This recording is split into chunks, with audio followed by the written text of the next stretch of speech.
Hey guys, it's Sullivan Adams. I know it's been a long time since I actually recorded a video, so I made this new one now, and this is because of the recent changes that's been happening, and we're entering the final arc of Dragon Ball Super. With the final point being Jiren, and that was obvious. I just wanted to discuss a little bit on the story about what's going on. What's happening, especially if you guys have been watching. I mean, you guys have known on, but this is just my opinion. I think this was a very very good episode. But especially with Jiren, especially we get to find out his origin story. I know his origin story was revealed a while back, and it was revealed. It was like months ago. The history of Jiren and who he was.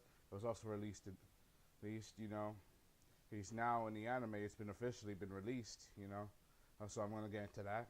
First of all, I gotta admit the episode itself, Jiren, and we just come off that epic battle with Tompo awakening his abilities as a god of destruction candidate, most likely due to the training he must probably gotten from the clown god of Universe 11, Ramush, how he must have gotten, training from him and awakening the powers of the god of destruction.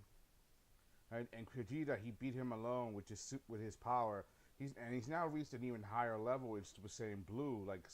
Uh, I know it's not been officially called that yet, but we're just gonna go ahead and call that Super Saiyan Blue 2, because it's like Super Saiyan 2, but for blue, and it's combined with the Super Saiyan. And with Super Saiyan, when you become a giant, you grow all those muscles, and you see, and he has his pupils. His pupils. You can see his pupils. Unlike in Super Saiyan 4, his eyes are green and you can't see him. Can't see it, but he has his pupils. Like, he's achieved an even higher form that's even able to keep up with Goku Super Saiyan Blue combined with Kaioken. He was keep up, and they were able to even compete with Jiren. And we get to see that Jiren is just an unstoppable force. Compared to Tompo, it was hard to beat him, and he was a god of destruction cannon. And Jiren, if he and Tompo probably went head to head, no doubt about it, Jiren would win. And he mopped the floor with literally everybody.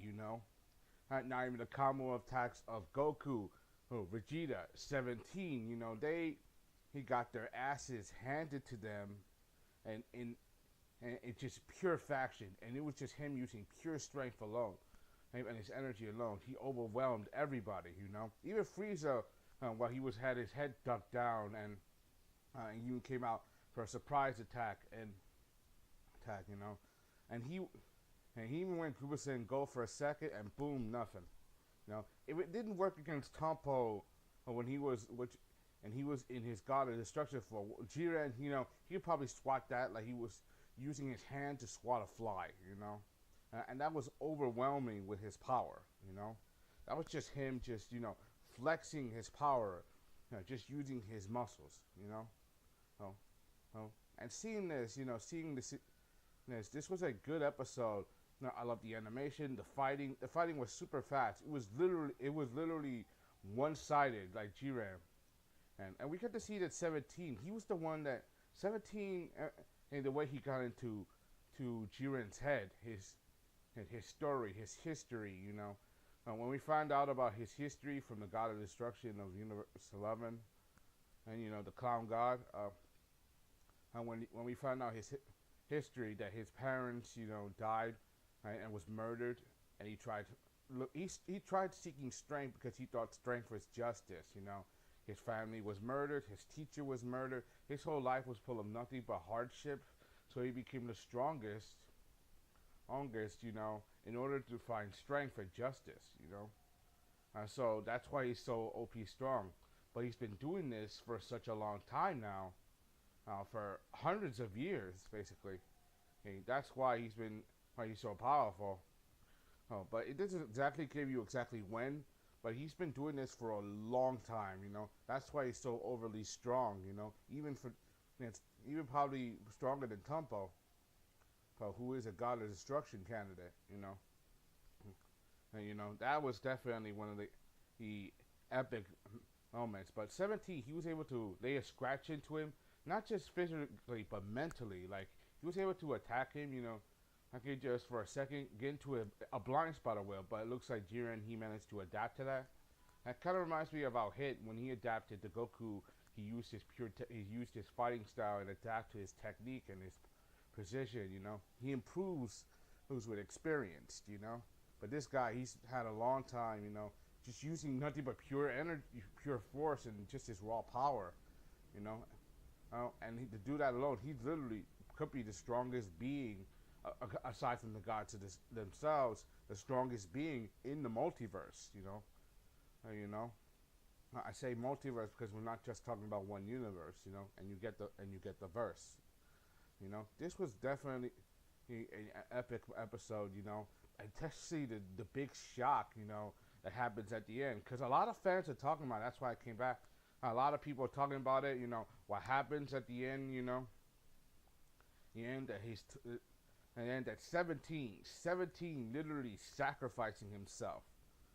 You know, he gave time. He used himself as a sacrifice to give Goku and Vegeta enough time to recoup the cover, and to use their time sparingly. You know, even though they're just even though it's just they're like literally at the end of their rope in just 3 minutes. You know, it's gonna be the end. This is the end. You know, they're at the ending point by seeing this now.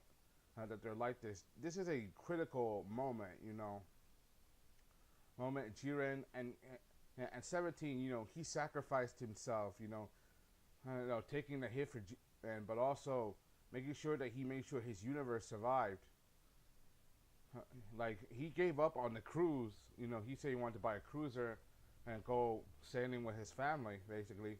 Remember, he said he had a wife and 3 kids. 2 of them are adopted. One is all natural, just like how Marin and Krillin, and 18, and their daughter Marin are, you know, kind of like that. It's pretty sad when you think about it, you know. I really like 17, you know. I think 17 how he was, you know. He was strong enough to compete with Goku at Super Saiyan Blue for some time. He was definitely stronger than 18, you know. We got him back. I think this is kind of like this is end. You know, it's kind of bittersweet, but it's it's not the end. You know, we know it's not the end, especially for a cool character like that. For 17, how he gave his life to make sure his team would get the win. That's something I like. We know he's gonna come back. You know, and when he does, he's gonna go back. Gonna be what took you so long? You know, just gonna be the cool guy. And he talked all smoothly. He's probably go back to his job as a forest, a wilderness ranger, and see his wife, family again. You know, at 18, you know, 18 is his twin sister. You know, knowing that her brother is now gone. You know, it's gonna hurt her. But we know there's a way to undo the damage. The Super Dragon Balls. Vegeta also wants the Super Dragon Balls to keep his comments to Cabo. That was from the last episode. You know. To Kabe, so he can go and see Planet Sadala and meet the other Saiyans, you know.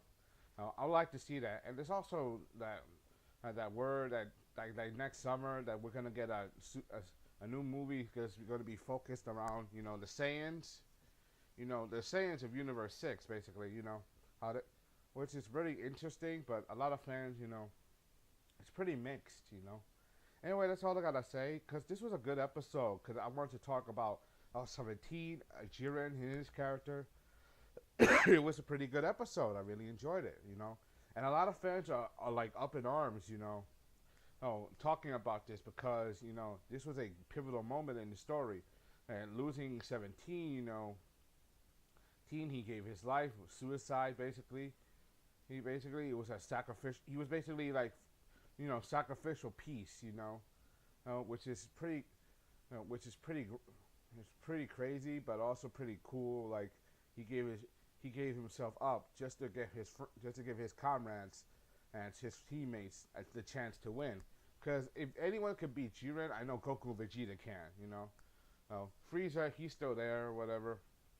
Even though he just got knocked off his ass like a whole bunch of times.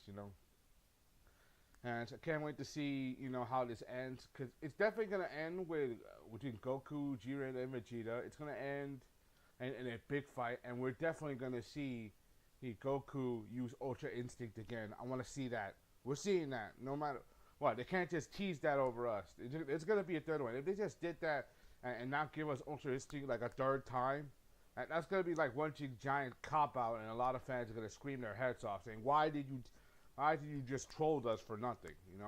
Why did you troll us? Anyway, that's all I gotta say. Hope you enjoyed. Thanks for watching. Come subscribe. Thank you. This is let's get my latest review on Dragon Ball Super episode 127. I'm out. Peace. Bye.